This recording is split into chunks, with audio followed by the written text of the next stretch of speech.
In this video, I will show you the new ability in Nerdio Manager version 3.1 to configure custom day selections for auto-scale pre-staging.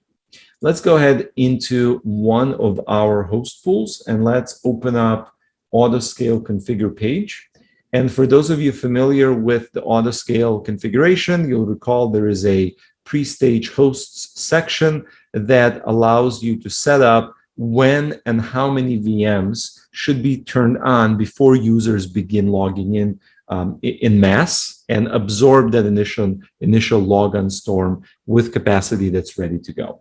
So previously, there have been a number of presets that were available Monday through Sunday, Monday through Saturday, Friday through Sunday, all sorts of Monday through Friday, which is the most common, all sorts of presets that were configured.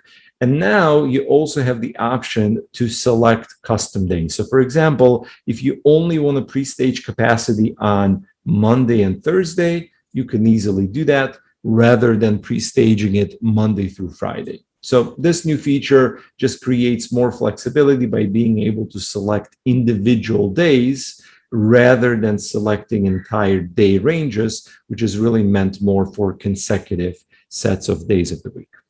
Hope you found this useful, and I look forward to seeing you in future videos.